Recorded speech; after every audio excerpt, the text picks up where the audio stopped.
താഴ്ന്നു പോകുന്നതെല്ലാം പൊളിച്ചു കളയുക എന്നതായിരുന്നു ഇതുവരെ നമ്മുടെ മുന്നിലുണ്ടായിരുന്ന വഴി. എന്നാൽ ഉയർത്തിയെടുക്കുക എന്നത് സാഹസികമായ ഒരു സംരംഭകത്വമാണ്.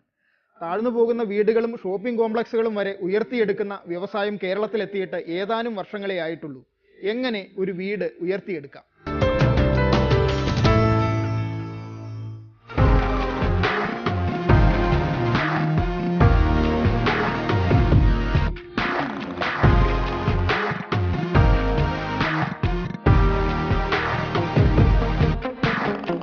മനസ്സിനിണങ്ങിയ വീട് വയ്ക്കുമെന്നതാണ് എല്ലാ മലയാളികളുടെ സ്വപ്നം. എന്നാൽ ഇങ്ങനെ ആശിച്ചു വയ്ക്കുന്ന വീടുകളിൽ ചിലതിനെങ്കിലും കേടുപാടുകൾ സംഭവിക്കാറുണ്ട്. ചിലപ്പോൾ ഭൂമിയിലേക്ക് ഇരുന്നു പോകാറുണ്ട്. ഇത്തരത്തിൽ താഴ്ന്നു പോകുന്ന വീടുകൾ ഉയർത്തിയെടുക്കുന്ന കടവന്ത്രയിലെ EDSS കമ്പനിയുടെ നിർമ്മാണ പ്രവർത്തനങ്ങളാണ് ഇത്തവണ നമ്മൾ കാണാൻ പോകുന്നത്.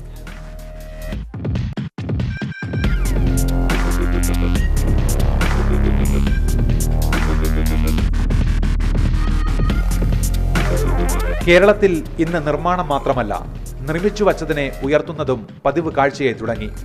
പഴയ ഖലാസികൾക്ക് സമാനമായി മഹാരാഷ്ട്രയിൽ നിന്ന് വരുന്ന ഇവർ ഏത് കെട്ടിടവും എടുത്തുയർത്തും. അതെങ്ങനെ?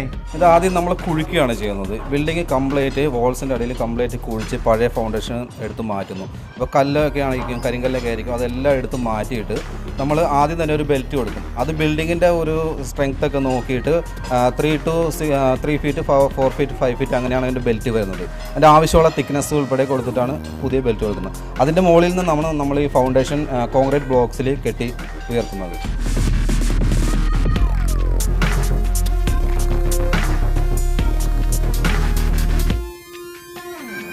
ആയിരം ചതുരശ്ര അടിയുള്ള വീട് ഉയർത്താൻ 200 ചാക്ക് വേണം. പുതിയ ഒരു വീട് പണിയാൻ 10 ലക്ഷം രൂപയാകുമെങ്കിൽ അതിന്റെ 4/1 എടുത്തുയർത്തി പഴയപടിയാക്കാനുള്ള ചെലവ്. 2.5 ലക്ഷം രൂപയ്ക്ക് തറ പൊളിച്ച് പുതിയ ബെൽറ്റ് വാർത്ത് പകരം തറ പണിത് ഉള്ളു നികത്തി കോൺക്രീറ്റ് ഇട്ട് ടൈൽസോ ഗ്രാനൈറ്റോ ബജറ്റ് അനുസരിച്ച് ചെയ്തു നൽകും.